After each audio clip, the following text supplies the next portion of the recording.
Hey guys, welcome back to the channel. I'm doing a little short video for you on how to make some basically handhold cutouts instead of using a drawer pull for drawers and doors.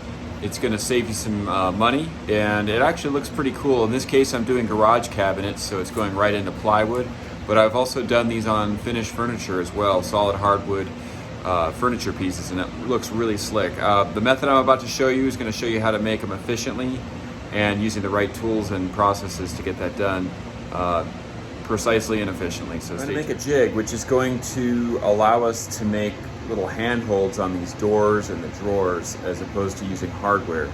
And the way I'm going to do that, I've got the jig set up, I'll show you in a second, is basically using a hole saw to cut the shape, and that's basically going to give me an even radius. And then it's on a piece of scrap that's as long as my longest doors, which I'll eventually cut down to the next size down doors and then all the way to the smallest. And that's going to allow me to easily align that center line every time that I make a new drill. It's kind of like a story stick that I'm cutting. So stay tuned and I'll show you how that's going. All right, so here's the jig setup. I'm about to make my cut.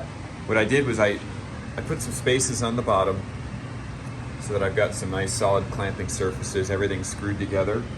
And I'm going to drill on this line here, probably an inch in, and it's going to make that half radius cut on this jig, and that's the center line of the jig. Then I'm going to disassemble this whole thing, and that jig is going to get screwed into the doors, and I'm going to use a flush trim, or maybe I'll use a spiral fluted router bit with a guide to basically duplicate that radius on the doors. Okay, there we have our shape. All right, you can see the setup here. I have the jig screwed into the inside of this door, obviously on the opposite side of the hinges. And I have a router bit bushing that is basically a 1/16 of an inch wider than the bit, just big enough to fit that. This is a 1/2 inch spiral fluted router bit that's gonna help pull those chips out. It makes a cleaner cut than if you use you could always use a flush trim bit with a bearing on one side if you don't have the bushings. And those will work, but they're going to give you more tear out. Typically, if you're using a flush trim, you need to pretty much cut this first with a jigsaw or a bandsaw, and then you're just trimming it up. Whereas this is actually, because it's spiral fluted, it cuts clean enough that I don't need to do any of that pre-work. I can just get in there and it'll follow this line and make that cut on this door.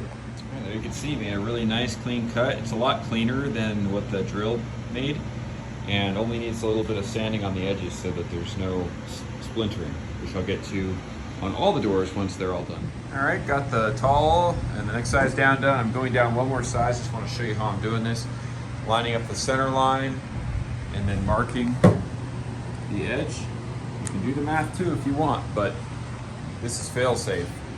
I'm gonna go ahead and cut it on both sides so that center line still lines up, and then all I have to do is lay this template onto the doors flush with the edge, and we'll be center line every time.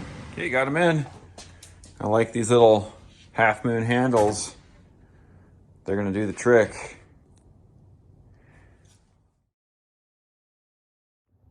If you liked that idea and you like the way this video went for you, please like it, share, and subscribe. I got many more like this to come, as well as many on the channel to take a look at yourself.